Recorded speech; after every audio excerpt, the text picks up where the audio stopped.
nosso segundo trimestre, não é isso? Aula 13. Aula 13, nós vamos concluir hoje de forma unificada, menos as classes das crianças e adolescentes, Cordeiro de Cristo, jovens, irmãs e irmãos, nós estaremos passando esse período aqui junto com o pastor. Vamos orar? E a partir da oração, volto à nossa irmã Rosinete. Oremos, Senhor, nosso Deus, nosso Pai, graças te damos por tudo que o Senhor tem feito. Glória. Queremos te louvar, Senhor, porque o Senhor tem nos ajudado. Queremos te agradecer, Senhor, por esses domingos que passamos na tua presença, aprendendo mais da tua palavra, Senhor amado. Queremos te louvar, te glorificar, ó Deus, porque estamos cada vez mais enriquecidos no conhecimento, na graça, no poder da tua palavra, Senhor. Continua abençoando e recebendo o nosso culto, a nossa gratidão a ti nesta manhã. Abençoa, Senhor, cada irmão que irão louvar, entoar louvores ao teu nome. Que o teu nome, Senhor, seja agradecido nessa manhã uma vez mais. Também continua abençoando os superintendentes, ó Deus, secretárias, em nome de Jesus, cada professor, professora de cada classe que tem se dedicado, Senhor, cada dia mais em entregar o seu melhor a ti, servindo a tua igreja.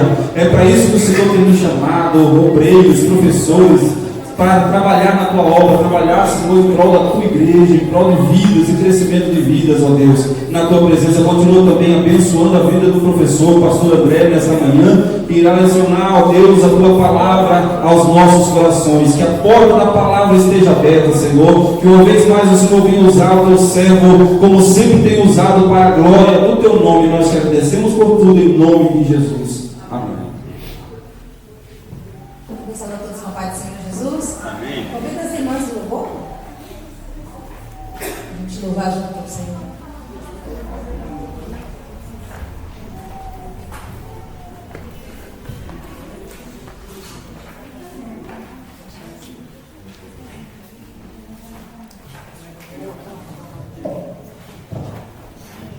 Bem, cumprimento os irmãos com a paz do Senhor. Amém? Vamos louvar o Senhor com o hino da harpa, o número 509. Ao passar o Jordão.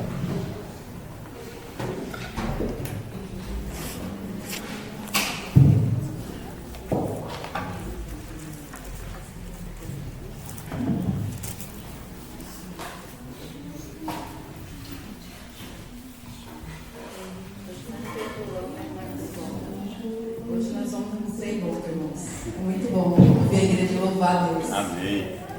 Salve, irmãos, com a paz do Senhor. Nós vamos louvar a Deus no 509. Amém? Quando o Jordão passarmos unidos e entrarmos no céu, veremos lá, como a areia da praia, os remidos. Ó, que gloriosa vista será! Tantos como a areia da praia, tantos como a areia do mar, que gloriosa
ouça o que o Espírito diz às igrejas. Jesus Cristo está voltando. Se prepare para que tu veja.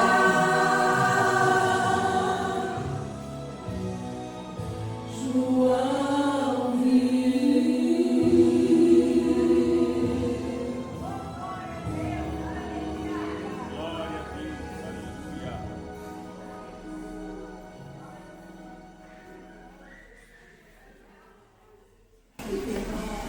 Glória a Deus. Deus abençoe, irmãos, os nossos irmãos que louvaram o Senhor nesta manhã conosco, né? Louvor maravilhoso que fala no nosso coração, fala da cidade santa, é o que a gente vai aprender hoje, tá bom? Eu vou só, como de costume, fazer a leitura. Como de costume, a gente vai fazer a nossa leitura, mas antes de a gente fazer a nossa leitura, eu quero perguntar para a classe Amiguinho de Jesus, qual é o tema de hoje?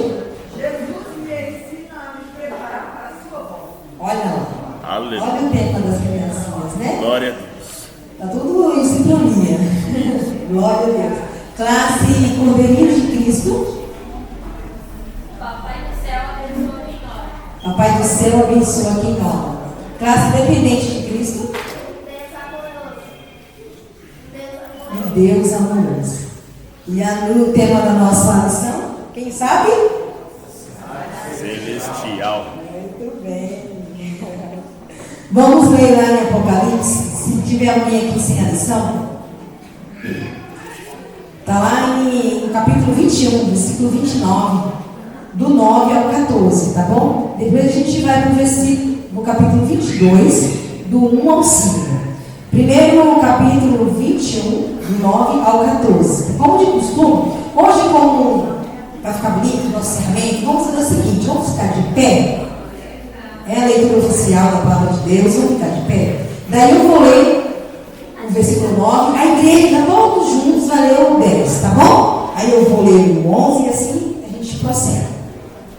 Apocalipse 21, 9 diz assim: E veio um dos 7 anjos que tinha as 7 taças cheias das últimas 7 pragas, e falou comigo, dizendo: Vem mostrar-te a esposa, a mulher do Cordeiro. E levou-me em espírito a um grande e alto monte e mostrou-me a grande cidade, a santa Jerusalém, que de Deus descia do céu. E tinha glória de Deus. A sua luz era semelhante a uma pedra preciosíssima, como a pedra de jaspe, como um cristal resplandecente. E tinha um grande e alto muro com 12 portas, e nas portas 12 anjos, e nomes escritos sobre elas, que são os nomes das 12 tribos de Israel. Da banda do levante tinha 3 portas, da banda do norte 3 portas, da banda do sul 3 portas, da banda do poente 3 portas.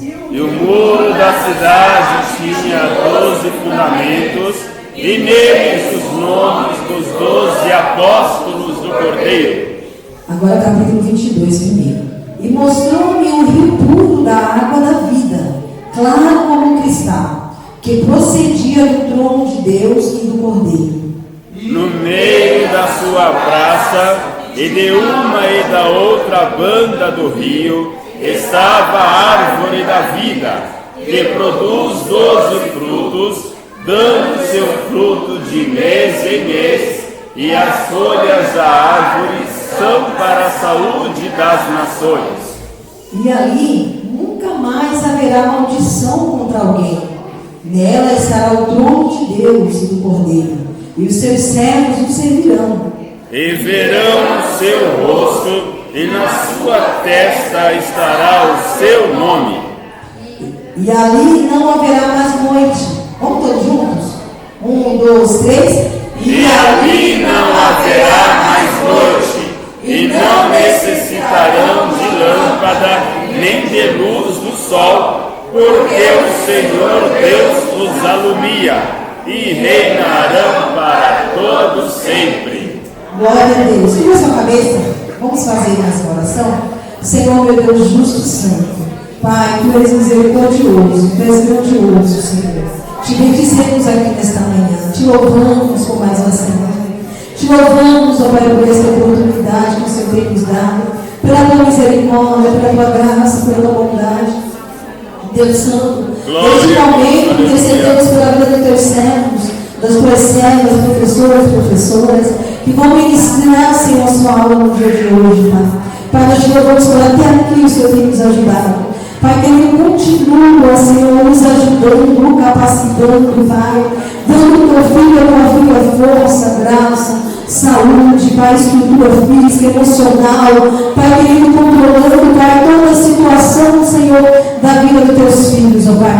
Fala conosco através da tua palavra, que seja a palavra revelada do céu, Senhor, que nós possamos alimentar nossa alma nesta manhã, sairmos aqui cheio da tua graça e do teu conhecimento. Pai, querido, mais uma vez nós pedimos, continua, Pai, na direção de todas as coisas, para a glória do teu nome, nossos alunos, teus filhos, tuas filhas, continua também abençoando, ajudando e dando saúde e graça a cada um deles, ó Pai, nós te pedimos neste momento, amém.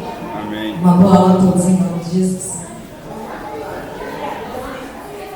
Irmãos, para quem não conhece, está aqui o nosso professor irmão André, que vai estar ministrando uma aula para vocês no dia de hoje, na glória de Deus, tá bom?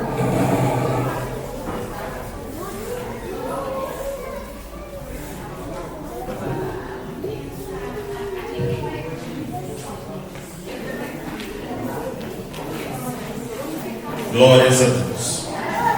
Saúde os irmãos com a paz do Senhor, amém? Fico feliz em estar aqui mais uma vez. Somos ali da igreja Assembleia de Deus, como é aqui, né? Mas congregamos no bairro de Vila Helena, sou vizinho da igreja. E mando aqui uma saudação do nosso pastor Jean, da pastora Raquel. E ali estamos em festa, irmãos. Sexta, sábado e hoje à noite estamos no congresso do jubileu pelos 50 anos da Assembleia de Deus aqui no nosso bairro, na nossa comunidade. Eu estou ali naquela igreja desde 1988, com 5 anos de idade, e fiquei feliz por ontem ter sido citado o nome da igreja do Jardim Califórnia como uma extensão da igreja da Vila Helena, porque ali foram 7 igrejas que saíram daquele lugar: Califórnia, Novo Horizonte, Botucatu, Rodrigo, Lopes de Oliveira e algumas outras igrejas também. Então estamos na mesma casa, no mesmo espírito e na mesma cidade, né? Já foi louvado aqui que nos espera uma cidade chamada Nova Jerusalém, e por isso eu quero começar com os irmãos lendo em Filipenses, no capítulo 3, no versículo 20. Agradeço pela vida do pastor Abraão, da sua esposa, irmã Fabiana, que são os anjos da igreja aqui neste local, da vida do pastor Ismael, da irmã Rosinete, que tem nos acendido esse convite. E estamos aqui na última lição da revista. Filipenses, capítulo 3, versículo 20, diz assim: mas a nossa cidade está nos céus, donde também esperamos o Salvador, o Senhor Jesus Cristo. Cidade no grego é polis, e cidadania é politeuma. Cidadania é o direito que a pessoa tem de estar em um lugar, de pertencer a um lugar e de exercer todos os direitos como cidadão naquele lugar. Filipos, a capital da Macedônia, para onde Paulo escreve essa carta, que é chamada Carta da Alegria, várias vezes ele cita a palavra alegria, a palavra gozo, a palavra regozijo. E a alegria dos filipenses era ser considerados cidadãos do Império Romano. Não tinha nenhum título maior ali naquela época do que ser considerado um cidadão do império que dominava toda aquela região. Só que Paulo fala que vocês não devem se alegrar por se considerarem cidadãos do Império Romano. Vocês têm que se alegrar, porque a nossa cidade não é essa. A nossa cidade é a cidade celestial, e é dentro dessa cidade que nós esperamos a vinda do nosso Senhor e Salvador Jesus Cristo. Então, irmãos, nós temos aqui a cidadania de brasileiros, sorocabanos, paulistas. Eu particularmente sou mineiro, mas nasci nesse país. Só que eu não me alegro simplesmente pelo fato de ser brasileiro, mas eu me alegro pelo fato de a minha cidadania estar lá no céu. E um dia nós voltaremos para lá. A palavra de Deus fala que aqui na terra nós não devemos nos considerar habitantes dessa terra, moradores dessa terra. Em João 17, Jesus ele fala que nós estamos nesse mundo, mas nós não somos desse mundo. E a palavra estrangeiro no grego é paroikos, e vem de para é o mesmo que paralelo. O que é paralelo? É aquilo que corre junto. Você tem uma reta e você tem uma outra reta que corre junto dela, mas elas nunca se cruzam. Na matemática, nós falamos que as retas paralelas, elas se cruzam no infinito, mas sem infinito elas nunca vão se cruzar. Da mesma forma que nós aqui, paralelamente a esse mundo, nós não somos desse mundo, mas corremos juntos desse mundo, porque sabemos que nós somos de outro lugar. Nós somos os céus, nós somos cidadãos celestiais. Paróicos, para, de paralelo, e oikos, de casa, porque a nossa casa não é aqui, a nossa casa é em outro lugar. Por isso que nós vivemos nessa vida, nessa terra, nesse mundo, como disse Jesus em Mateus no capítulo 5, nós somos a luz do mundo e nós somos o sal da terra. Nós estamos aqui enquanto igreja para iluminar esse mundo, para que as pessoas olhem para mim e olhem para você e percebam que ainda existe um Deus que opera neste mundo. Mas nós não enxergamos Deus com os olhos naturais, nós enxergamos Deus com os olhos espirituais. Mas aqueles que não têm Deus olham para nós e precisam enxergar a Deus. Em nossa vida precisa resplandecer a luz de Cristo, precisa resplandecer a glória do Espírito Santo de Deus. Já tiveram a experiência de alguém olhar para você e falar: você é diferente, você tem um brilho no seu olhar, o seu comportamento é um comportamento diferente, e ainda pergunta: você é crente? Glória a Deus, aleluias. Você é a glória de Cristo, irmãos. Você é a luz de Deus aqui na face dessa terra. Quando Jesus estava aqui e Pedro estava se escondendo, algumas pessoas olharam para ele, querendo ali não aparecer, porque Jesus tinha sido pego, tinha sido aprisionado pelos fariseus, pelos guardas, e falaram: veja Pedro, ele não é um deles. Não, eu não sou, mas você parece com um deles, você se veste como um deles, você é um discípulo dele. E as pessoas estão olhando para mim, para você, estão falando: você parece crente, você é crente, você tem jeito de crente, você fala como crente, você age como crente, porque você não é mais dessa terra, você é do céu. Aleluias, glórias a Deus. Irmãos, estamos aqui no final dessa revista que diz a carreira que nos está proposta, o caminho da salvação, santidade e perseverança para chegar ao céu. E na última lição, chegamos ao céu, e é isso que nós vamos estudar aqui nessa manhã. As irmãs, o irmão Rian também acabaram de cantar que João viu, não era um sonho, era a realidade. Apocalipse fala que era em visão, que era rem pneumáticos, ou seja, o Espírito Santo levou João a ter essa visão e ver todas essas coisas, ver como era o céu. É claro que o livro do Apocalipse ele traz muitos símbolos, ele traz muitas figuras muitas alegorias, porque palavra alguma é suficiente para mostrar toda a glória que existe no céu.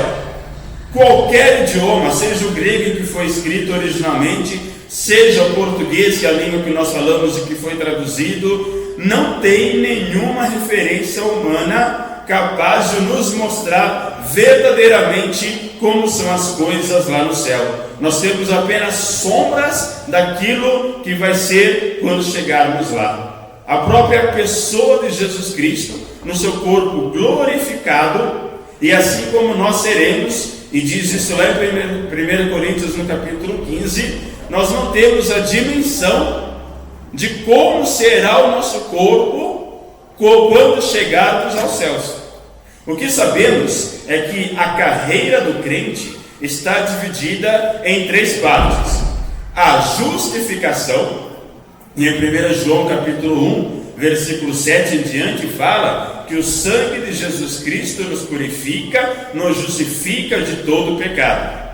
Éramos o velho homem e a velha mulher, e agora tudo se fez novo, e nós andamos em novidade de vida. Esse é o processo de perdão dos nossos pecados, é o processo de justificação. A justificação acontece quando nós aceitamos a Jesus, reconhecemos Ele como nosso Senhor e Salvador, e aí somos justificados pelo sangue do Cordeiro. A segunda etapa da nossa carreira é o processo de santificação. Santificação é o processo de separação desse mundo.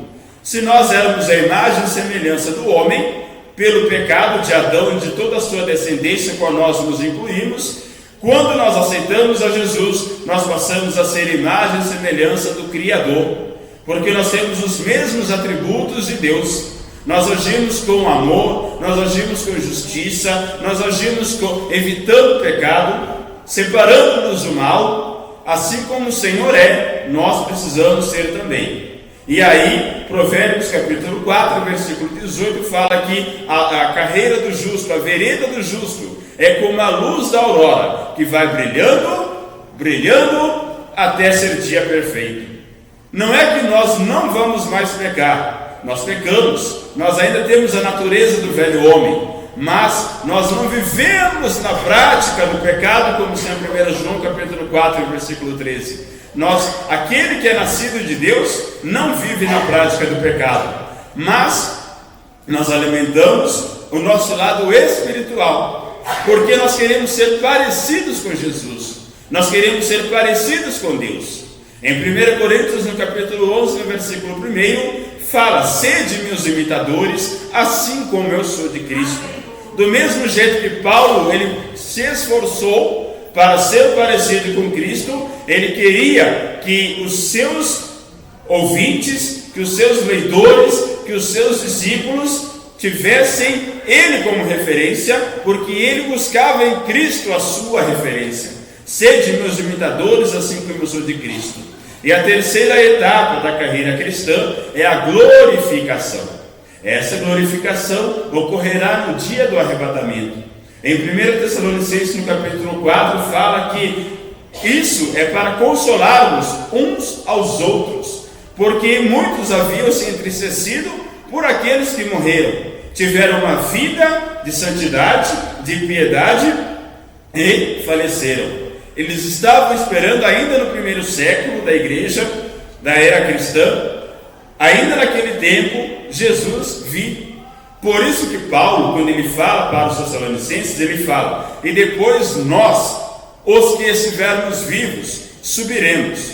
Nós, não somos nós é da época dele, mas Paulo morreu, Pedro morreu, tantos morreram, mas a promessa continua, e hoje nós ainda esperamos a vinda de Cristo, a volta de Cristo, e a glorificação ocorrerá no momento do arrebatamento, quando os nossos predecessores, ou seja, aqueles que não morreram, porque aquele que morre em Cristo, eles não estão mortos, eles dormem no Senhor, eles estão esperando o arrebatamento da igreja, eles estão em um local que em Lucas capítulo 23, versículo 43, fala: Senhor, lembra-te de mim quando entrares no teu reino. E Jesus fala: em verdade te digo, que ainda hoje estarás comigo no paraíso. Ué, mas se pediu para entrar no reino e falou do paraíso, significa que o paraíso é o reino de Deus, onde aqueles que dormem no Senhor esperam o toque da trombeta. E depois nós, os que estivermos vivos, também seremos trasladados, arrebatados. Irmãos, essa revista, ela está dividida em 3 partes. Vamos dar uma folhada rapidamente. A metodologia na revista do professor fala que não podemos gastar mais que 10 minutos nessa retrospectiva. Então vamos lá ler o título e ler a palavra-chave da aula. Está dividida em 3 partes. A primeira parte é a lição 1 e a lição 2. A lição 1 tem por título O Início da Caminhada. E a palavra-chave: caminhada, rodós, trajeto, percurso, o início. Na conversa que o Senhor Jesus teve com o mestre Nicodemos, ele fala que aquele que não nascer de novo não pode ver o reino de Deus. E aquele que não nascer da água e do Espírito não pode entrar no reino de Deus. Então o início da caminhada é quando nós aceitamos a Cristo e nascemos da água e nascemos do Espírito. Água tem 2 significados. A palavra, que é a água para a nossa vida. E aí lá em Apocalipse capítulo 21 fala que existe um rio que corre do trono de Deus, ou seja, é algo que vem diretamente de Deus para a nossa vida. Em Mateus capítulo 4, versículo 4, fala que não só de pão viverá o homem, mas de toda a palavra que sai de Deus, ou sai da boca de Deus. Por isso que a água, que representa a palavra, aquilo que vem diretamente de Deus, que vem do trono de Deus. Mas água também pode significar batismo. Se algum jovem, algum adolescente ou algum novo convertido na fé ainda não é batizado, decida-se pelo batismo, porque é uma publicação, é um ato público que você faz para mostrar para os que estão dentro e para os que estão fora que agora você pertence a Jesus Cristo. E Espírito fala que aquele que ouve as minhas palavras e as guarda, eu entrarei e farei nele morada. Quando você aceita Cristo, o Espírito Santo vem e habita em você. O Espírito Santo está dentro de você. Espírito também, não somente o Espírito que nos preenche, mas o batismo com o Espírito Santo, que é aquele que nos permite falar em novas línguas, e também os dons espirituais: dom de curar, dom de profetizar, dom da palavra, dom do ensino, dom da revelação, dom da ciência, dom da operação de maravilhas e tantos outros. Aquele que está em Cristo não está mais condenado, porque ele anda em espírito, segundo o Espírito, e não segundo a carne. Ainda dentro da primeira parte da revista, do início da caminhada, existe a lição 2, a escolha entre a porta estreita e a porta larga. Nós vivemos em um regime que é a democracia. A democracia é a opinião da maioria. Só que na palavra de Deus, infelizmente, não devemos seguir a maioria, porque muitos são os que entram pela porta larga, andam no caminho largo e o destino é a perdição. E poucos são os que andam pela porta estreita, pelo caminho estreito, que é o caminho que conduz à salvação. Muitos serão chamados, mas poucos serão escolhidos. Então, irmãos, nós infelizmente estamos na minoria, nos poucos. E a palavra de Deus fala que naquele dia será um dia de grande surpresa. Por isso que Apocalipse fala que haverá um novo nome para cada um. Para que, será que é aquela pessoa, será que meu pai, será que é minha mãe, será que meu irmão está aqui no céu? A Bíblia nos dá a entender que nós não saberemos.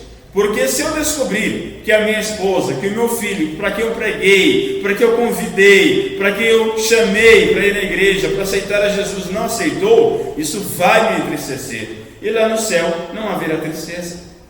Lá no céu não haverá morte, dor, ranger de dentes. Então a salvação, ela é individual. É você com Deus. Deus não tem neto. O que é neto? Meu pai vai na igreja, então eu sou salvo. Meu tio, meu avô é crente, então eu também sou. Não, a salvação é individual. Então a palavra-chave é porta. Nós precisamos entrar pela porta estreita. E João capítulo 10, Jesus ele fala que eu sou a porta. E quem estiver em mim, entrará, sairá e achará pastagem. E aí nós vamos pular a lição 3. Vamos para a lição 4. Que aí sim, nós estamos na trajetória, na carreira que nos está proposta. Lição 4, como se conduzir na caminhada. A palavra-chave dessa lição é conduta, e conduta é ethos, é ética, não como necios, mas como sábios, sabendo remir o tempo, aproveitar cada oportunidade.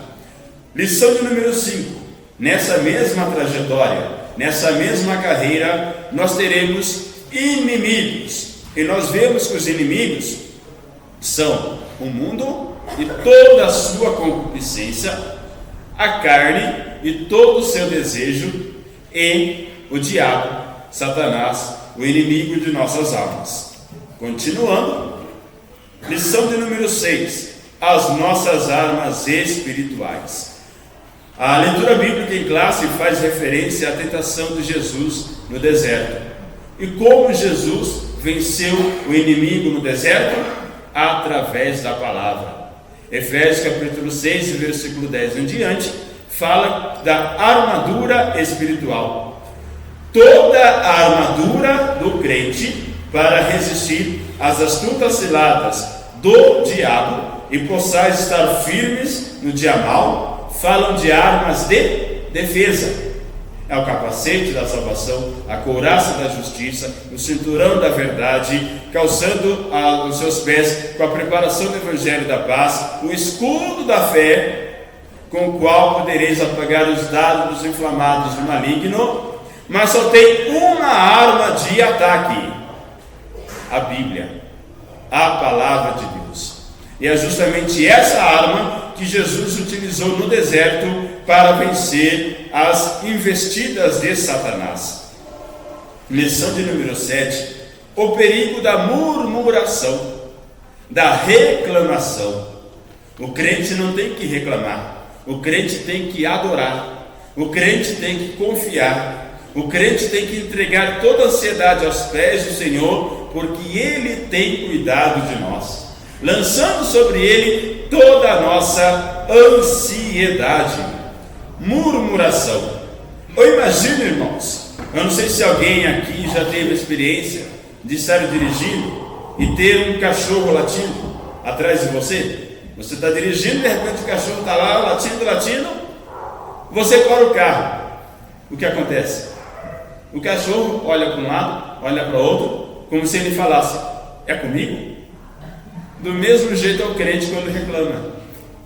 O carro está lá andando, Deus, e daí você está lá reclamando, daí Deus para ouvir a tua voz, Deus para ouvir o teu clamor, e qual é a sua reação?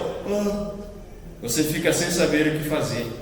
Queria tanto chamar a atenção, mas quando chama, você fica envergonhado. Envergonhado do quê? De, em vez de adorar, reclamar. Daí você: Deus, me perdoa, eu deveria ter confiado mais no Senhor, eu deveria ter esperado mais no Senhor.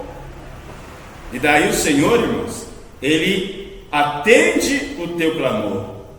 Em Apocalipse fala que existe um incensário, um vaso, uma taça, com as orações dos santos, e ela sobe como cheiro suave às narinas de Deus. Então, quando o crente chora, quando o crente clama, quando o crente busca a Deus, pode ter certeza que está subindo como fumaça ao nariz, figurativamente falando, de Deus. E Deus sente prazer quando o seu filho busca a sua presença, e Ele tem prazer em te abençoar. Saiba que Deus tem mais prazer em te abençoar do que você em receber a bênção de Deus. Porque a Bíblia fala lá em Mateus que se nós, quando os nossos filhos pedem coisas boas para nós, quando ele pede um pão, nós não daremos. Quando ele pede um peixe, nós não daremos uma cobra. Quando ele pede um pão, nós não daremos uma pedra, porque nós, sendo maus, sabemos dar boas dádivas aos nossos filhos. Quanto mais Deus que é bom, prazer que Deus tem em nos abençoar. Então, irmãos, vamos evitar a murmuração, porque Moisés e todo aquele povo ficou 40 anos circulando pelo deserto, porque eles reclamaram em vez de adorar. Era um percurso de 20 a 40 dias, ficaram 40 anos, porque não confiaram em Deus. Lição de número 8, confessando e abandonando o pecado. Referência, Salmo 51, a oração de Davi, e Salmo 32, que fala que é gostoso quando nós oramos, porque saímos leves da oração. A palavra-chave, confissão. Nós temos essa aula aqui no Califórnia e falamos a palavra homologel, que é eu relatar os meus pecados e assinar embaixo. Existe uma outra palavra que é het homologel, que é publicar o pecado. Não é esconder o pecado, mas é confessar o pecado. É dizer, realmente eu pequei. E o Senhor Jesus é capaz, pelo seu sangue, de nos purificar de todo o pecado. Lição de número 9. Resistindo à tentação no caminho, fala novamente da tentação de Jesus no deserto. Tentação, palavrinha peirazo, que fala do tentador. E no direito, numa audiência, nós vemos o seguinte: existe ali uma lide, existe ali uma ação a ser discutida, uma causa. Tem duas pessoas, uma é o advogado que defende, a outra é o advogado que acusa. Nós temos o defensor e nós temos o acusador. Qual dos dois tem que ser bom na lei? Os dois. Um para saber defender, o outro para saber atacar. Então, na tentação de Jesus no deserto, nós vemos os dois maiores teólogos, maiores conhecedores da palavra discutindo: Jesus e o diabo. Só que Jesus, ele usa a palavra para nos salvar. O diabo quer usar a palavra para dizer: mas a sua palavra não diz isso, Senhor? Mas ele cometeu isso, cometeu aquilo outro. Só que daí o próprio Jesus, que é o defensor, que é o advogado de defesa, ele se torna aquele que vai pagar os nossos pecados, nos perdoar de nossos pecados, como diz Isaías capítulo 53, que sobre as suas pisaduras nós fomos sarados, e o pecado que nos traz a paz estava sobre ele. Então, irmãos, Jesus, ao mesmo tempo que ele defende, ele se coloca como culpado no nosso lugar, porque a culpa que era minha, que era sua, como está lá em Colossenses, foi rasgada, a cédula do pecado foi rasgada, e no lugar da condenação está a salvação. Glórias a Deus, irmãos. Era o nosso destino, era o inferno. A nossa carreira era para o inferno, mas o Senhor mudou a nossa rota, mudou a nossa trajetória pela conversão, e hoje nós temos acesso ao trono de Deus, ao trono da graça. Então é a tentação que nós devemos livrar. Lição de número 10: desenvolvendo uma consciência de santidade.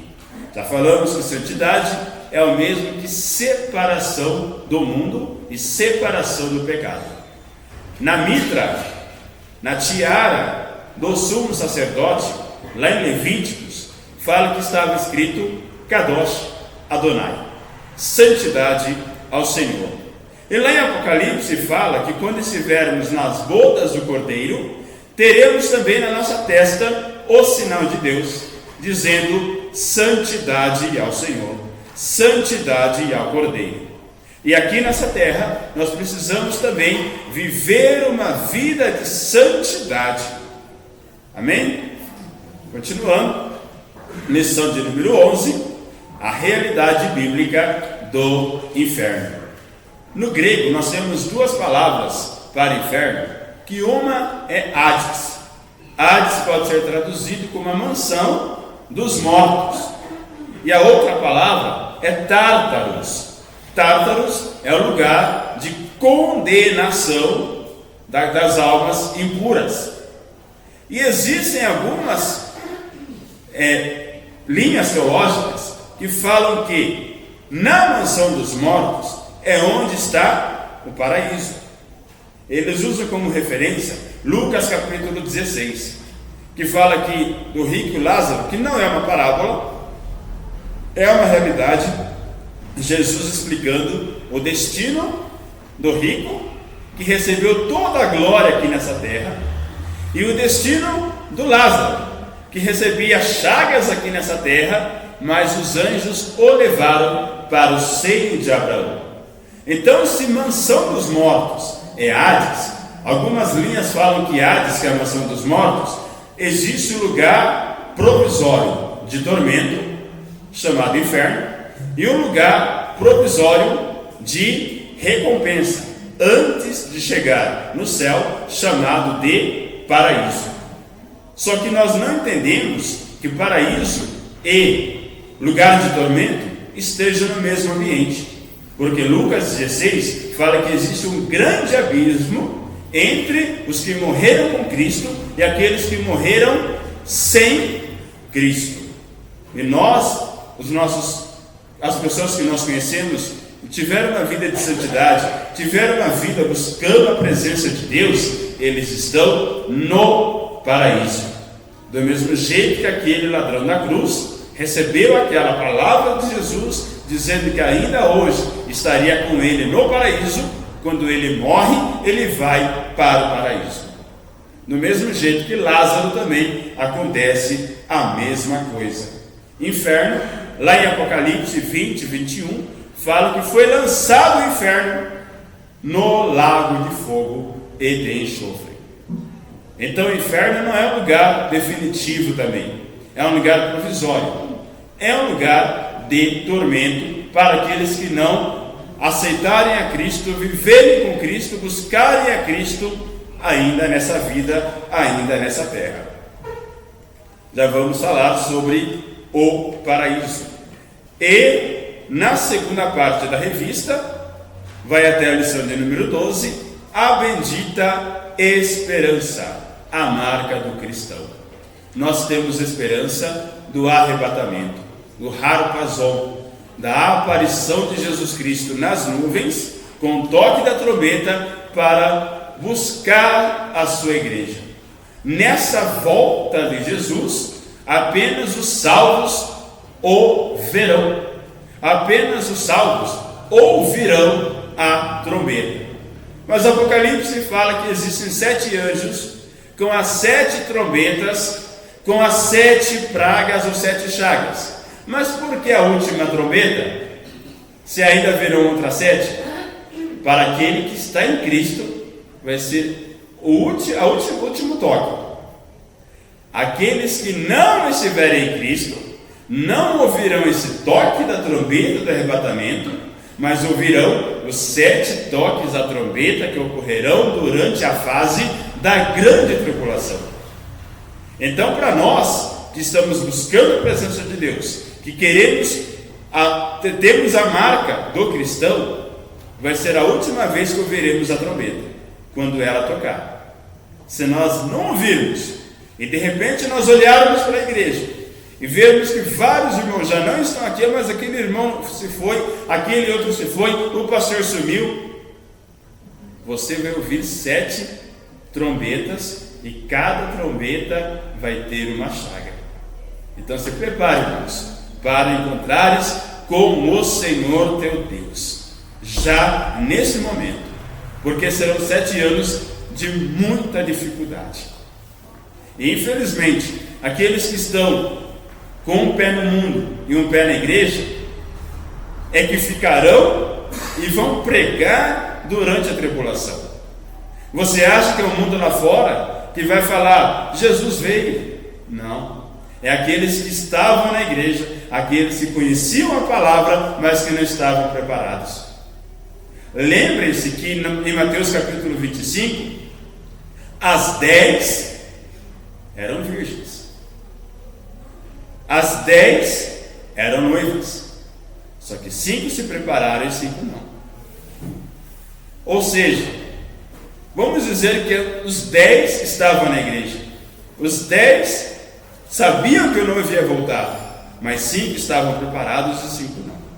Que nós possamos fazer parte das prudentes, que estão esperando o Senhor voltar. Porque as 5 que ficaram, ou seja, aqueles que ouviram, sabiam, mas não fizeram nada, esses vão ser os pregadores da grande tribulação.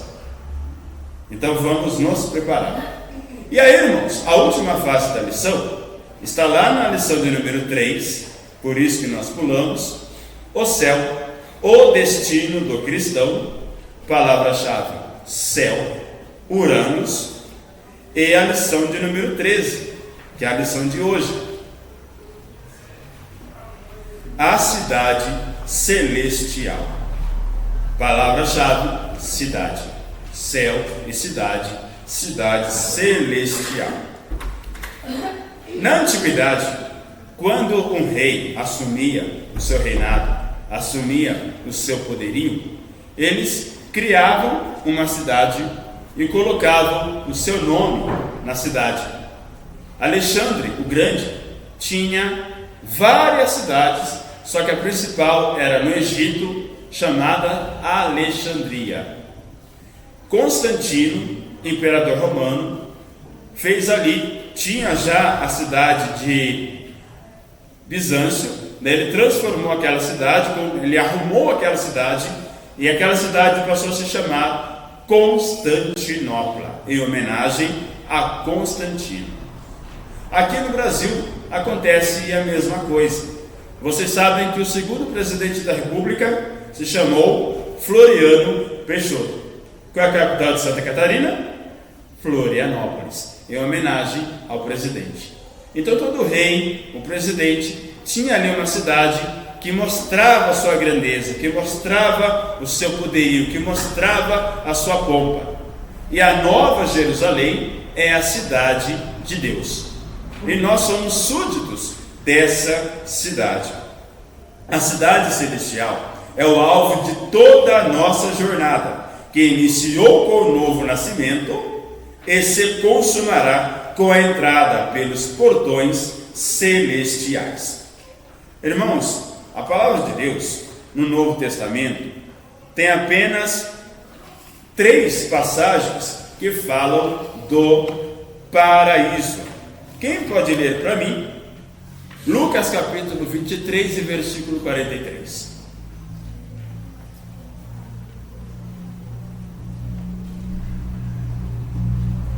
E disse-lhes Jesus: em verdade te digo, que hoje estarás comigo no paraíso. Obrigado. 2 Coríntios capítulo 12, versículo 4.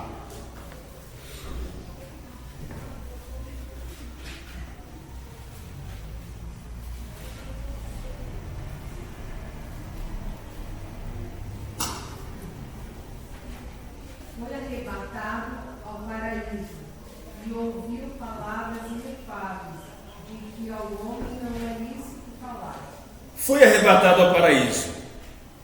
Vou aproveitar a irmã Leila para ler do versículo 1 ao versículo 3. Onde está o paraíso? A Bíblia localiza o paraíso. Nós vimos em Lucas que assim que o ladrão morre na cruz, ele é levado ao paraíso. Mas onde está o paraíso? Do 1 ao 3, por favor. Em verdade, que não convém gloriar-me, mas passarei as visões e revelações do Senhor.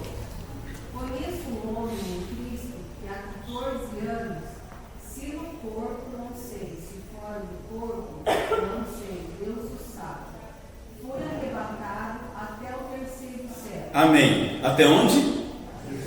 Terceiro céu. Então, o terceiro céu é onde está o paraíso, de acordo com essa passagem bíblica. E nós vemos ali, Apocalipse capítulo 2, versículo 7. Jesus ele fala para escrever aos 7 anjos da igreja. Anjos da igreja, todo mundo sabe que são os líderes daquelas cidades. E a primeira carta, a primeira epístola é a igreja aos Efésios. E aquele que vencer, o que vai ser concedido para aquele que vencer? Quem pode ler para mim? Quem tem ouvidos, ouça o que o Espírito diz às igrejas. Ao que vencer, dar-lhe-ei a comer da árvore da vida que está no meio do paraíso de Deus. Amém. Dar-lhe-ei de comer da árvore da vida. Onde está a árvore da vida? No paraíso. Mas lá no Antigo Testamento, onde nós vemos falar da árvore da vida? No Éden. Gan Éden, jardim do Éden. Então a palavra paraíso ou paradeisos se refere a uma palavra persa que foi trazida para o grego, significa jardim. Jardim fechado. É um lugar cheio de árvores, cheio de animais. Um exemplo para deixar bem claro na mente dos irmãos: imagine um zoológico, quando você vê leão, girafa, vários animais e um rio, as árvores. Aquilo para os persas era o paraíso. Era um lugar fechado onde existiam vários animais, rios e árvores. Então o conceito original é o conceito persa. Paradeisos é um lugar fechado, é um jardim fechado. E é isso que no contexto original está falando que é paraíso. É mais ou menos uma espécie de zoológico, um jardim botânico. E o que eu acho muito interessante, irmãos, é que a Bíblia, ela se completa. De Gênesis a Apocalipse passaram cerca de 1.600 anos. 40 autores, totalmente diferentes. Nós temos um príncipe como Moisés, que viveu no Egito, depois deixou aquela vida para, por um pouco de tempo, viver as promessas de Deus, não para ele, mas para nós, os que viriam depois dele.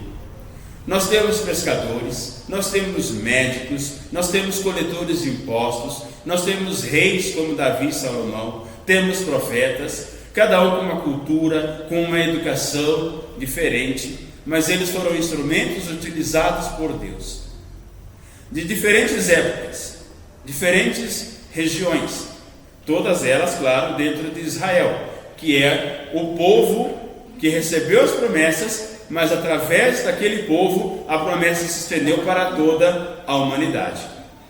E a Bíblia, vários livros, 66 livros, de Gênesis a Apocalipse. E do mesmo jeito que ela começa, ela termina. Vamos ver?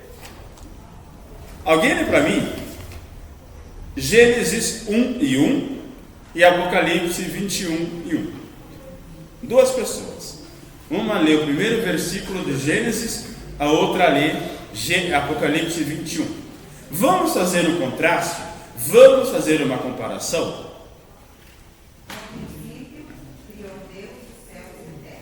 Quem criou os céus e a terra? Deus. E Apocalipse 21?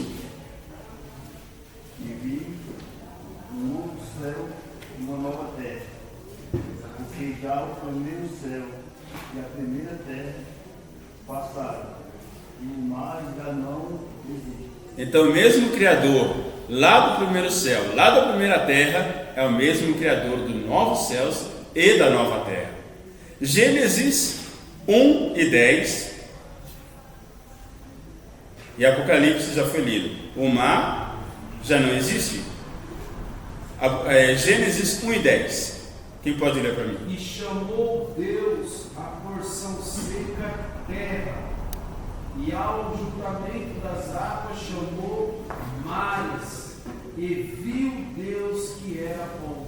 Amém. Vocês percebem, irmãos, que Gênesis não fala da criação da água. Criou Deus o céu e a terra. E lá em Apocalipse não fala da destruição da água. Fala que ela simplesmente deixou de existir, evaporou. Mas Deus está no controle de todas as coisas. E do mesmo jeito que a água, ela está no controle de Deus, é justamente no mar que Deus lança os nossos pecados. Porque Ele não se lembrará mais. E Ele vai jogar no mar do esquecimento. Então vai desaparecer. Se nós vamos entrar no céu, cheio de falhas, cheio de pecados, mas buscando a santidade, quando passarmos no arrebatamento, a primeira fase é o tribunal de Cristo, onde cada um será julgado segundo as suas obras.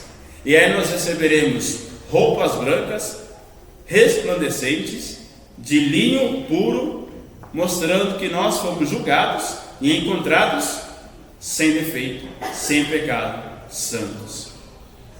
Então nós vivemos pecando, evitando o pecado, porque Jesus, na sua obra completa no céu, vai nos perdoar definitivamente de todo o pecado. Sobre a noite, Gênesis 1 e 5, Apocalipse 21 e 25. Vamos lá?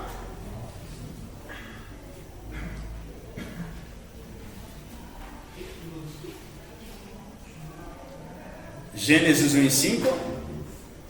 E Deus chamou a luz dia, e a treva chamou noite. E foi a tarde e a manhã do dia primeiro. Amém. E Apocalipse? E as suas portas não se fecharão de dia, porque ali não haverá noite. Amém. Gênesis fala que Deus dividiu o dia da noite. Alguns físicos falam que não existe noite. O que existe é a ausência do dia. Não existe o escuro. O que existe é a ausência da claridade. Não existe o frio. O que existe é a ausência do calor. E Apocalipse fala que não haverá noite. Para a nossa vida espiritual, à noite, as trevas, como está no Salmo de número 23, ainda que eu ande pelo vale da sombra da morte, sombra, trevas, não temerei mal algum, porque o Senhor está comigo. E Apocalipse fala que em nenhum momento nós ficaremos sem Deus, porque Deus é luz. E se a cidade celestial tem o Senhor como sua luz permanente, haverá noite na cidade celestial? Não. E por isso nem necessitará da luz do sol, da lua e das estrelas, porque o Senhor alumiará. O Senhor estará conosco eternamente. João, no capítulo 14, fala que eu vou para preparar lugar, para que onde eu estiver, vocês estejam também. E se o Senhor é a nossa luz, para que sol? Para que fazer divisão entre dia e noite, entre luz e trevas? Não estaremos mais em trevas, porque estaremos com o Senhor para todo sempre. E o sol? Gênesis 1:16 e Apocalipse 21:23. Gênesis 1:16. Fez Deus os dois grandes luminares, o luminar maior para governar o dia, e o luminar menor para governar a noite, e fez as estrelas. Apocalipse 21:23. E a cidade não necessita de sol, nem de lua, para que nela resplandeça, porque a glória de Deus a tem iluminado, e o cordeiro é a sua lâmpada. Irmã Leila, pode repetir, por favor? Irmãos, prestem bastante atenção. Vou pedir para o irmão ler novamente a nossa situação atual. Fez Deus os dois grandes luminares, e o luminar maior para governar o dia, e o luminar menor para governar a noite, e fez as estrelas. Precisamos do sol e da lua. O nosso dia tem 24 horas. De dia, o sol. De noite, a lua reflete a luz do sol. E para ajudar a lua, as estrelas. E no céu? E na cidade celestial? Irmã Lina. E a cidade não necessita de sol nem de lua, para que nela resplandeça, porque a glória de Deus a tem iluminado, e o cordeiro é a sua luz. Vai ter sol na cidade santa? Vai ter lua? Vai ter estrela? Vai ter o quê? A glória de Deus. Porque o cordeiro, e quem é o cordeiro? Jesus é a sua lâmpada. Glórias a Deus por isso. Irmãos, Gênesis capítulo 2, versículo 17 e Apocalipse 21, versículo 4. Mas a árvore do conhecimento do bem e do mal, dela não comerás, porque no dia em que dela comeres, certamente morrerás. E Apocalipse 21 e 4? Que fala da morte?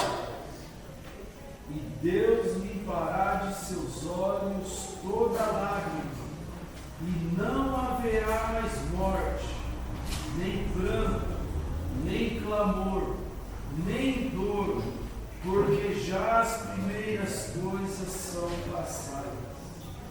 Amém. Lá haverá morte? Não. O hino 422 fala que os mortos não hão de passar. Nós podemos até louvar a Deus daqui a pouco com esse hino. Irei eu para a linda cidade. Jesus preparará um lugar. É a cidade que estamos falando nessa manhã, conforme diz Apocalipse 21. Se Adão e Eva comessem, como comeram, do fruto da árvore do conhecimento do bem e do mal, certamente morrerá. Só que na cidade santa não haverá morte. Gênesis capítulo 3, versículo 16. 21 e 4 de Apocalipse, não haverá morte, não haverá também o quê? Dor. E Gênesis 3,16. E a mulher diz: ficarei grande com a dor. E a tua condição, quando terás filho, e o teu desejo será para o teu marido, e ele te dominará. Eu multiplicarei grandemente a tua Dor. Apocalipse fala que não haverá morte, não haverá dor. Querem para os céu, irmãos? É um lugar de maravilhas, é um lugar de bênçãos. Gênesis 3, 17 e Apocalipse 22 e 3. A Bíblia começa bem: criação do céu e da terra, criação do homem. Capítulo 3 de Gênesis é o pior capítulo da história. É o capítulo do pecado e de toda a consequência que nós vivemos até hoje. Só que no final em Apocalipse é a restauração de todas as coisas. Veja o que fala Gênesis 3, 17. E Adão disse: porquanto deste ouvido a voz da tua mulher, comeste da árvore e te ordenei, dizendo: não comerás dela. Maldita é a terra por causa de ti, com dor comerás dela todos os dias da tua vida. Maldita maldição. Apocalipse 22:3. E ali nunca mais haverá maldição. Glória a Deus. Contra alguém. E nela estará o trono de Deus e do Cordeiro, e os seus servos servirão. Ali não haverá maldição. Aquela maldição de Gênesis, na cidade santa, não haverá maldição. E o inimigo de nossas almas? Gênesis capítulo 3, versículo 1. Imaginem essa cidade, irmãos, com tudo isso que nós estamos falando, com a glória de Deus, com o trono do Cordeiro, com o rio da vida, com a árvore da vida, com o nosso corpo transformado. E quem estava no jardim do Éden? Gênesis 3, versículo 1. Ora, a serpente era mais astuta que todas as animais do campo, que o Senhor Deus tinha feito. E Eva disse à mulher: é assim que Deus disse, não comereis de toda a árvore do jardim. Quem estava no jardim? A serpente. Qual era a função dela ali? Enganar. Apocalipse 20, versículo 10. Vamos para a Bíblia. E o diabo que os enganava foi lançado no lago de fogo e enxofre, onde está a besta e o falso profeta, e de dia e de noite serão atormentados para todo sempre. Se no jardim do Éden a serpente estava enganando, em Apocalipse a serpente não estará no meio do povo. Ela será lançada, o diabo será lançado no lago de fogo de enxofre. Então aquela ideia daquele ser barbudo, com o tridente, espetando, é tudo mentira, porque ele próprio vai ser atormentado eternamente. A Bíblia fala, em Mateus 25, que apartai-vos de mim, maldito, para o fogo eterno, preparado para o diabo e seus anjos. O amor de Deus, a justiça de Deus, jamais faria um lugar de tormento para o homem, para a mulher. O inferno foi preparado para o diabo e seus anjos. Mas todos aqueles que não fizerem a vontade de Deus, não reconhecerem, também serão lançados nesse local. No Éden, a serpente estava no jardim. No Apocalipse, ela foi lançada no lago de fogo e de enxofre. Gênesis 3, 22 a 24.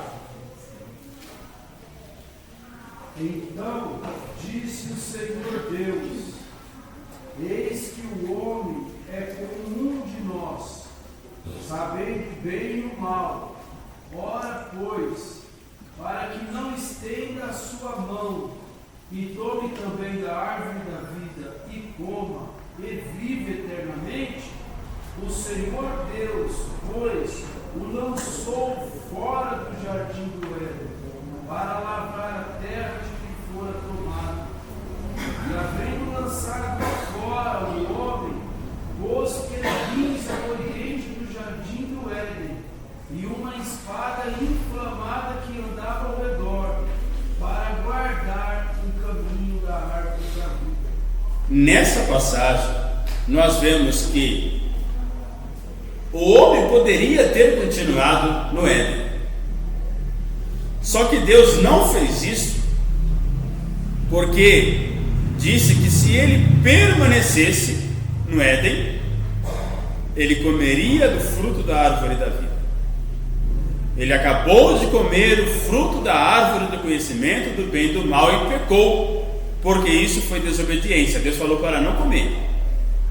Se ele permanecesse em pecado e tocasse no fruto da árvore da vida, ele ficaria em pecado eternamente. Não haveria salvação para esse homem e para essa mulher. Então ele foi expulso do Éden. Daí ele começou a contar o tempo de sua vida e ele morre. Vem uma descendência, vem uma geração até chegar a Jesus Cristo. Que lá em 1 Coríntios 15 fala que ele tomou a chave da morte e do inferno. E Apocalipse 2 e 7. Adão e Eva não tiveram direito de comer da árvore da vida. Mas Apocalipse 2 e 7 fala o quê? E formou o Senhor Deus o homem do pó da terra, e soprou em suas narinas o fôlego da vida, e o homem foi feito alma vivente. Amém. E Apocalipse? Apocalipse 2 e 7. Quem tem ouvido, ouça o que o Espírito diz às igrejas. Aos que vencer da lei, comer da árvore da vida. Adão e Eva puderam comer da árvore da vida? Não. E aquele que vencer? Lê de novo, irmão? Quem tem ouvido, ouça o que o Espírito diz às igrejas. Ao que vencer da lei, comer da árvore da vida. Se você vencer, se chegar até o céu, se chegar até a cidade celestial, terá o direito de comer da árvore da vida. Essa árvore que está lá em Apocalipse 22, 21 e 22, que fala que produz 12 frutos. E esses frutos são para a saúde das nações. Representa que lá não haverá doença. Se você sofre de diabetes, sofre de problema no nervo, problema no sangue, problema nos ossos, nada disso haverá lá. Porque você vai ter direito a comer da árvore da vida, que é para a saúde das nações. Adão e Eva não comeram, produziram frutos e cardos, tiveram dores e morreram. Nós comeremos e teremos uma vida eterna. É Gênesis 3 e 23. Gênesis 3, 23. Por isso o Senhor Deus lançou fora do jardim do Éden, para cultivar a terra da qual havia sido tomada. Amém. Ele foi expulso do jardim do Éden. E quem estava no jardim do Éden e conversava com o homem toda a viração de dia? Deus. Então, do mesmo jeito que ele não pôde continuar para não comer da árvore da vida, do mesmo jeito ele foi expulso do Éden e automaticamente expulso da presença de Deus. Porque o homem pecou e destituído foi da glória da presença de Deus. E Apocalipse 22 e 4? O homem está fora da presença de Deus? Contemplaram a sua face e na sua testa terão gravado o nome dele. Contemplaram a sua face. Hoje nós não podemos ver a face de Deus, porque o pecado faz separação entre Deus e o homem, conforme está em Isaías capítulo 59. Essa carne e esse sangue não vão herdar o reino de Deus, os céus, porque nós não podemos ver a Deus nessa carne. Mas quando formos transformados, a irmã acabou de ler, contemplaremos a face de Deus. Gênesis capítulo 2, versículo 22 a versículo 25. Dessa costela o Senhor formou uma mulher e a levou ao homem. Então o homem disse: agora sim, esta é carne da minha carne e osso dos meus ossos. Ela será chamada de mulher, porque Deus a tirou do homem. É por isso que o homem deixa seu pai e a sua mãe para unir-se com a sua mulher, e os dois se tornam uma só pessoa. Tanto o homem como a mulher estavam juntos, mas não sentiam vergonha. Amém. Começa com Deus instituindo o casamento. E lá no final de Apocalipse fala que o Espírito e a noiva dizem: vem. Maranata, ora vem, Senhor Jesus. Então a Bíblia começa falando de um casamento humano, instituído por Deus, e termina com um casamento divino. Nós, como noivas do Cordeiro, e Jesus esperando a sua noiva. Por isso que Mateus capítulo 25 fala das bodas do Cordeiro, quando encontraremos o Senhor. E aqui, irmãos, tem várias outras passagens entre Gênesis e Apocalipse que fazem referência à destruição, mas à restauração. Uma cidade santa, linda, grande. E alguns falam que esses céus e que essa terra que nós vivemos hoje, elas vão ser simplesmente purificadas. Mas como já foi lido, haverá um novo céu e haverá uma nova terra. Em 2 Pedro capítulo 3 fala que tudo aquilo que vemos se desfarão com o fogo. E vocês sabiam que teremos agora o arrebatamento da igreja? Aqueles que estão preparados subirão com o Senhor, e aí vai começar o reino do anticristo. 7 anos de grande tribulação, 3 anos e meio, ele unificando moeda, unificando os povos, as nações, uma só língua, e depois ele vai reconstruir o templo de Jerusalém e vai pedir a adoração. E aí os judeus não vão adorá-lo. Vai começar 3 anos e meio de uma grande luta, de uma grande perseguição.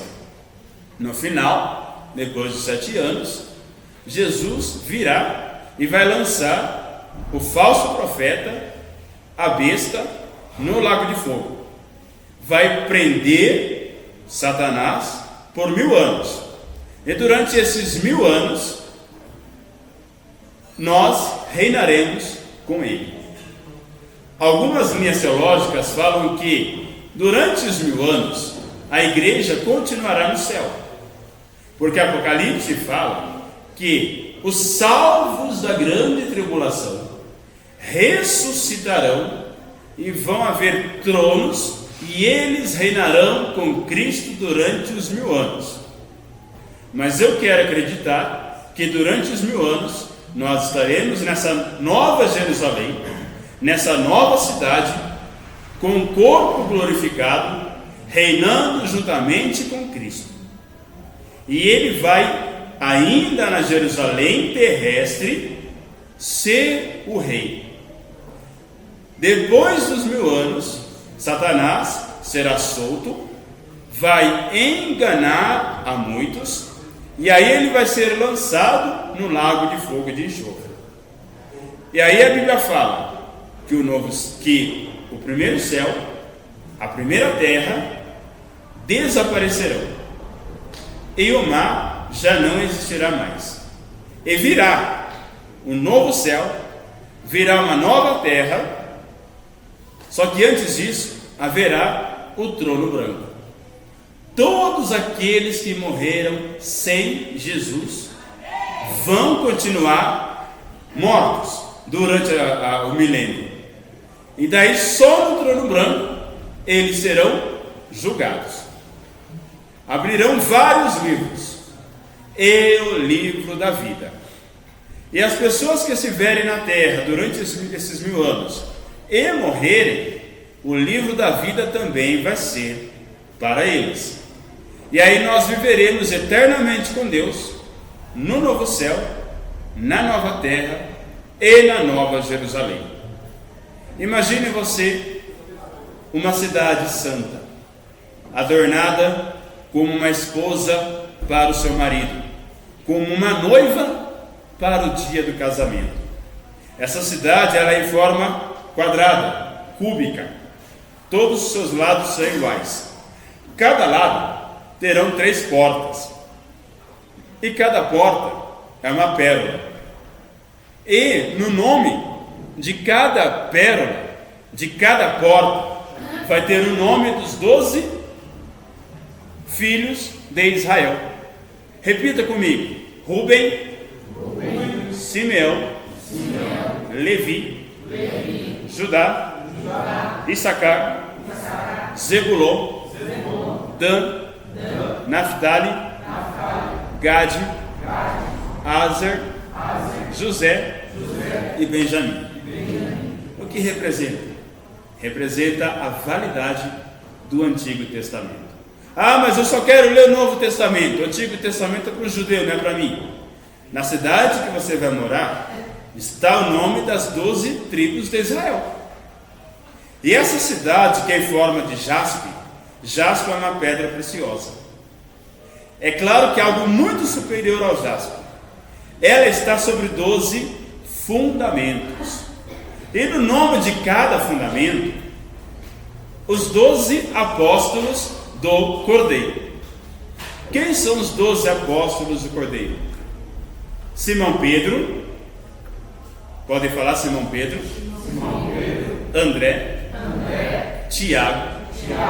João. Felipe. Mateus. Tomé. Bartolomeu. Judas Tadeu. Tiago Menor. Simão Zelote. E Judas Iscariotes. E aí você pode me perguntar: mas lá na Cidade Santa vai ter um fundamento com o nome de Judas Iscariotes? O traidor? Ali fala que vai ter o nome dos 12 apóstolos do Cordeiro.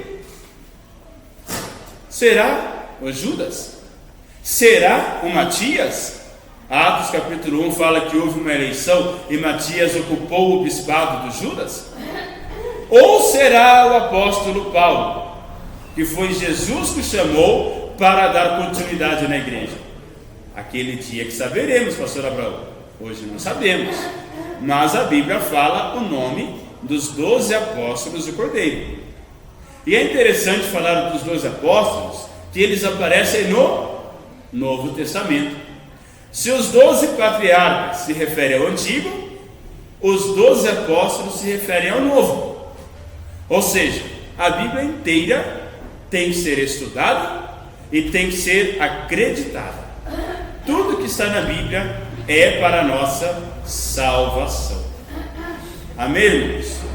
Então nós temos aí vários símbolos, todos eles mostrando rio da vida, que fala do trono de Deus, árvore da vida, que fala da vida e que fala da saúde, onde não haverá doença. E é isso que essa revista se propôs a falar sobre o paraíso e sobre o estado final de todos os santos. Está com dor? Está com fome? Está com sono? Não haverá nada disso naquela cidade. Então, para terminarmos, vamos fazer uma leitura de Miqueias, capítulo 2, versículo 10. Tem uma história que diz que a professora perguntou: quantos querem ir para o céu? Todos levantaram a mão, menos uma pessoa, um aluno. Minha professora perguntou: você não quer ir para o céu? Eu falei: não, professora, é que a minha mãe mandou ir para casa depois da aula. Só que a nossa casa não é aqui, a nossa casa é lá. E qual é a recomendação de Miqueias capítulo 2 e versículo 10? Vamos ler juntos? Vamos lá. 1, 2, 3. Levantai-vos e ide-vos, porque este não é lugar de descanso, por causa da imundícia que traz destruição, sim, destruição enorme. Levantai-vos. e ide, porque este aqui não é o nosso lugar de descanso. Vamos, não sei se temos tempo ainda, louvar a Deus com o hino de número 422. Os irmãos podem vir aqui. Os irmãos compreenderam bem a questão da cidade, do paraíso. Esse paraíso, ele já é uma antessala do céu. Do mesmo jeito que o lugar de tormento, o inferno, já é uma antessala do lago de fogo e de enxofre. Pode vir aqui, irmãos, por favor. Oi.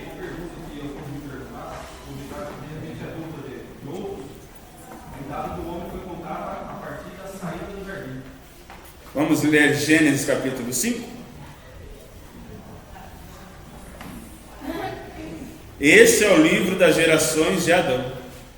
No dia em que Deus criou o homem, à semelhança de Deus o fez. Macho e fêmea os criou e os abençoou, e chamou o seu nome Adão, no dia em que foram criados. E Adão viveu 130 anos, e gerou um filho à sua semelhança, conforme a sua imagem, e chamou o seu nome Sete. Quem são os filhos de Adão? É só os 7? Caim e Abel. Então, nós vemos aqui no capítulo 4, 3, 24. E havendo lançado fora o homem, pôs querubins ao oriente do jardim do Éden, e uma espada inflamada que andava ao redor, para guardar o caminho da árvore da vida. Nós vemos aqui no final de Gênesis 3, o homem sendo expulso do Éden. Imediatamente no capítulo 4, no versículo 1, e conheceu Adão a Eva, sua mulher, e ela concebeu e teve a Caim, e disse: alcancei do Senhor um varão. Foram expulsos do Éden, e já fala que Adão e Eva tiveram Caim. E 130 anos depois, Adão viveu 130 anos e gerou um filho à sua imagem e semelhança, conforme a sua imagem, e chamou o seu nome Sete. Então, algumas linhas falam que não somente a idade do homem começou a ser contada após a expulsão do Éden, mas até o nascimento de Caim e Abel foram após a expulsão do jardim. É isso que dá para entender aqui nesses versículos. Não podemos afirmar categoricamente, porque muitas passagens bíblicas nós só saberemos quando estivermos lá no céu e pudermos perguntar diretamente para Deus. Mas pelas pesquisas, pelas interpretações, Adão e Eva são expulsos, tem Caim, logo depois tem Abel, e 130 anos tem Sete. E a partir de Sete começa uma geração piedosa.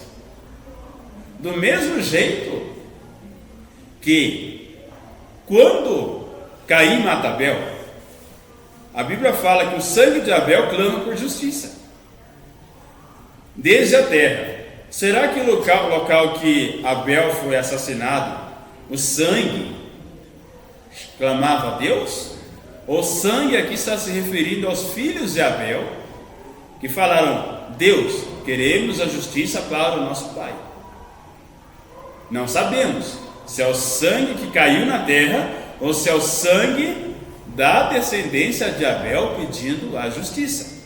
Então não podemos afirmar, podemos apenas conjecturar, né? E tudo indica sim que a idade do homem começou a contar após a expulsão do jardim do Éden. Mais alguma pergunta, os irmãos? Classe? Tem uma dúvida, pastor. Sim. No início, o senhor comentando sobre a salvação individual, né? O pai que vai salvar o filho. Sim. É individual. O senhor pontuou ali que lá no céu, né? A gente não vai conhecer, sei lá, alguma coisa assim. Sim. O senhor falou lá, de repente, eu orei para o meu filho e ele não se salvou, né? Mas alguns momentos que a gente vai conhecer nossos parentes que já se foram, as circunstâncias que estiveram lá no céu,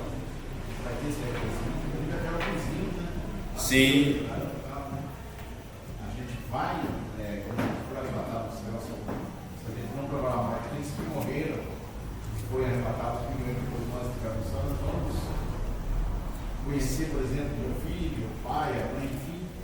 Então, existem as duas linhas. E as duas têm a base bíblica. E vamos ver aqui, em Apocalipse mesmo, capítulo 2, versículo 17. Quem tem ouvidos, ouça o que o Espírito diz às igrejas. Ao que vencer, darei eu a comer do maná escondido, e dar-lhe-ei uma pedra branca, e na pedra um novo nome escrito, o qual ninguém conhece, senão aquele que o recebe.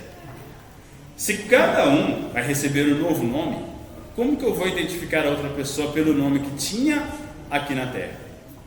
Então, se até esse hino que nós vamos cantar, o 422, fala que vamos encontrar Abraão, vamos encontrar Isaac, por outro lado fala que se nós identificarmos quem foi salvo, automaticamente vamos identificar também quem não foi salvo.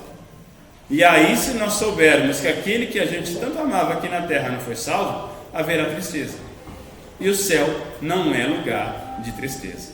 Então existem linhas que falam que saberemos, reconheceremos uns aos outros, e outro que fala, como diz Apocalipse 2,17, que cada um vai ter um novo nome.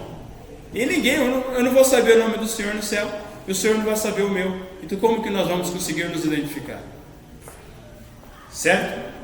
Então eu não afirmo, mas há esses dois pensamentos. Até o 400 aqui,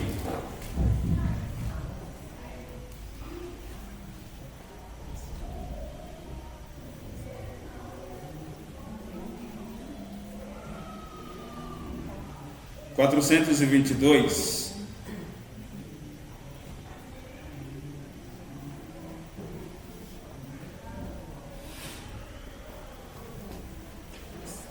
Irei eu para a linda cidade, Jesus me dará um lugar, com os crentes de todas as idades, a Deus hei de sempre louvar. No céu, o luto é banido, enterros não hão de passar, sepulcros jamais são erguidos, lá mortos não vou encontrar, os velhos serão transformados, mudados nós vamos ficar. Então aqui também fala que seremos mudados, seremos transformados. Ezequiel capítulo 18, versículo 4, lá fala que antigamente Deus aborrecia a geração dos ímpios até a terceira e quarta geração. E há um provérbio na época de Ezequiel que fala que os pais comiam uvas e os filhos, os dentes dos filhos ficavam embotados. Ou seja, o pecado que o pai cometia, o filho pagava. A partir desse versículo, Ezequiel 18,4 fala que a alma que pecar, essa morrerá. Então aí já passa, em vez daquela maldição coletiva, a condenação individual e também a salvação individual. A alma que pecar, essa morrerá. No Antigo Testamento ali, por exemplo, quem pecava, a família toda. Sim. A cana, quando ele escondeu a capa da Babilônia, assim. Então aí, aconteceu, pecou, mas a família toda. Sim. Dizimada, né? Coré, Datã e Abirão, 250 pessoas, juntamente com a rebelião deles, né? Nós vemos ali aquele que reconstruísse Jericó, o mais velho seria morto no campo, o mais novo seria morto na cidade. Então tem várias passagens que falam que a maldição era hereditária, né? Mas agora não, é individual. Deus não tem neto, Deus tem filho. E filho, aquele que João capítulo 1, versículo 11, versículo 12, fala que ele deu poder para João 1,12, vamos lá? Ele veio para que eram os seus não receberam, mas todos aqueles que receberam, deu-lhes o poder de serem chamados filhos de Deus. Então, aquele que crê, o seu nome. Ah, mas eu tenho 4 filhos, um não crê, ele vai ser salvo porque eu sou crente. Não. Aquele que crê no seu nome vai ter o poder de ser chamado filho de Deus. Amém? Podemos? Mais alguma pergunta, pastor? Tranquilo? Irmãos, então quero agradecer por essa oportunidade. Tivemos aqui 3 aulas, 2 com os varões, uma com as irmãs. Teve uma quarta-feira também que fomos convidados, mas eu estava em revisão de prova na faculdade e não consegui atender, era uma quarta-feira à noite, até peço perdão, e agradeço mais uma vez por aquele convite. E agora, na finalização, no encerramento dessa revista, vamos lutar para chegar ao céu. O objetivo dessa revista, dessa lição, escolhendo essas passagens bíblicas, foi isso: encontrar o Senhor teu Deus. Porque aquele que ficar vai sofrer e não vai participar lá da festa de casamento que haverá no céu, das bodas do Cordeiro. Façamos de tudo para chegar até lá. Amém? Vamos louvar a Deus com 422.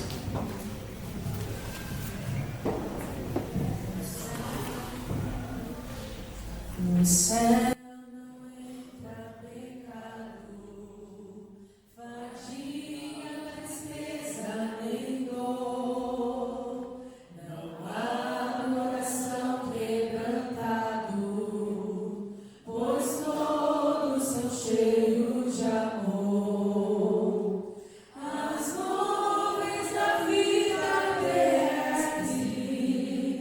Não podem agora ofuscar.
Glória a Deus.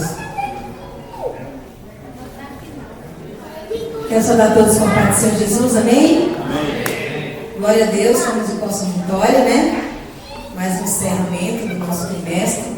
Para a glória de Deus, cada um de vocês teve parabéns, por ter permanecido firme, forte, até esse exato momento. Tá bom? Eu acho que falta só a classe amiga de Jesus assim, né? Enquanto nossos irmãos e nossas tias vão se preparando para nascer, a gente vai começar o nosso trabalho, né? Como de costume, tá? Cada classe. Vou começar com a classe independente de Cristo, que já está ali na academia, né? Ó, a pergunta de vocês é o seguinte: provar o amor de Deus é...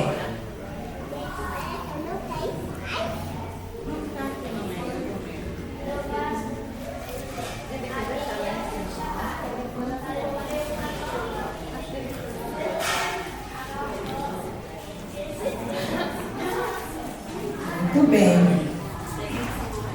Vai textual, Michel.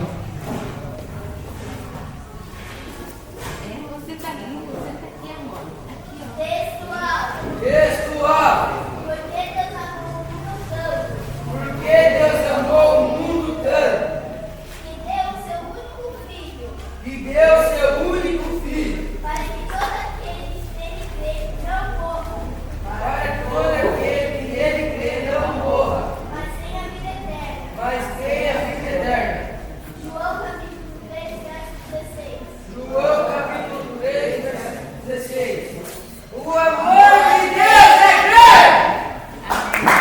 Amém, glória a Deus. Classe Cordeirinho de Cristo. Vou fazer uma perguntinha para vocês, tá? Presta atenção, ó. Quantos pedidos Jabes fez para Deus? Quanto? 4. E vocês, quantos pedidos já fizeram para Deus? Então, pessoal. Se crerem, receberão tudo que pedirem, em oração. Mateus 21, versículo 22. Vamos lá. Amém, pessoal. Deus ouve as minhas orações. Muito bem. Assim. Pode falar o tipo de guerra, que eu não tá. Grito, né? Deus ouve a minha oração. Mas, como eles acabaram de descer, estão se organizando aí, não sei se os irmãos prepararam pergunta, se eu posso fazer pergunta para a classe dos adultos aí.